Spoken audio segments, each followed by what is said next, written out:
Greetings, dear viewers. Last time we looked at the average turnover of a cartel in the darknet, how much money its head receives, and finally where this money is spent. But we all realize that no matter how lavish the purchases, no matter how much money is spent each month, the first thing to think about, what do you think? A roof over your head, and given the specifics of business, this roof should be safe in the first place.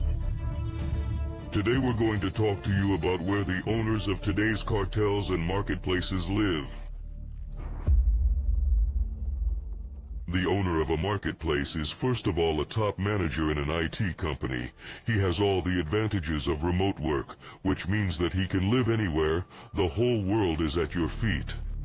But it is worth bearing in mind that today we are discussing the topic of the security of cartel owners and platforms operating in Russia. I have emphasized this state for a reason, if only because my site operates there, and as many of you know, or at least guess, the Russian Federation has an inherently unique law enforcement policy. If you are in the zone of influence of Russian services and agents, they will first detain you, and in the process they will find reasons to initiate a case or cases.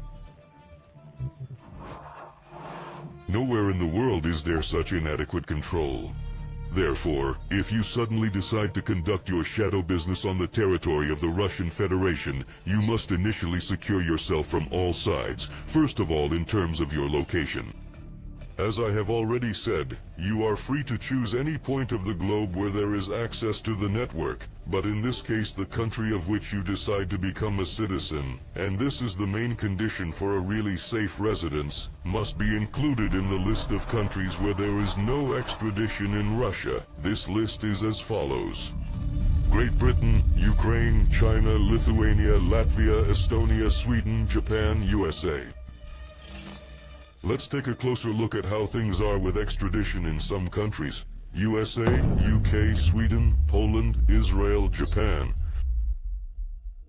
The legislation of these countries provides for the refusal of an extradition request if the local authorities doubt the effectiveness of justice in the country requesting the extradition of the fugitive. Qatar, Afghanistan, Arab Emirates. These countries may extradite an entrepreneur only if we are talking about a former or current member of an organized crime group or a person involved in drug trafficking. Due to the current political situation, the special services of Ukraine and Russia simply do not cooperate, so extradition is out of the question at the moment. But let's face it, let's assume that you are a citizen of the state, which 100% by law will not extradite you.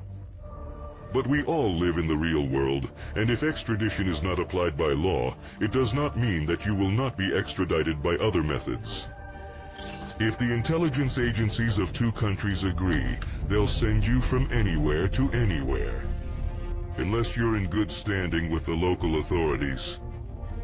The scheme usually works as follows. A person flees to Turkey and thinks he is safe there. The special services of Russia or CIS countries may have close friends among certain representatives of the special services of Turkey.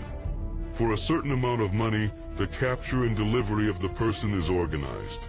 This all happens without papers and without official extradition requests. Just a man in duct tape is put on board the airplane on the very last seats. There he flies quietly to his destination. If you are taken in this way, the best thing you can do is to stand up, scream, behave as inappropriately as possible, and, if your mouth is not taped shut, talk about how your life is in danger. Most likely the police will take you off the flight and put you back in the jalopy, and there, you may be able to negotiate political asylum, while the clumsy bureaucratic machine will make a case for extradition. There are more subtle methods if you are valuable enough to those who want to capture you. You can be put on a diplomatic board, or even jets with a convoy, with a diplomatic passport issued in your name and with your photo, to take you to interesting places where you will no longer be as comfortable as before. So, dear viewers, if you suddenly decide to become the owner of a multi-million-dollar shadow business, but are not ready to approach with all the degree of responsibility to your own safety, and this, believe me, is not only safety in the network, you should not even start. And in general, friends, just as sometimes on the screen with an extreme trick at the bottom flashes the sign, "Do not repeat, executed by professionals," so I advise you not to get involved in all this. Leave it to the professionals. Take care of yourself and be happy. That was Professor Moriarty, and see you soon.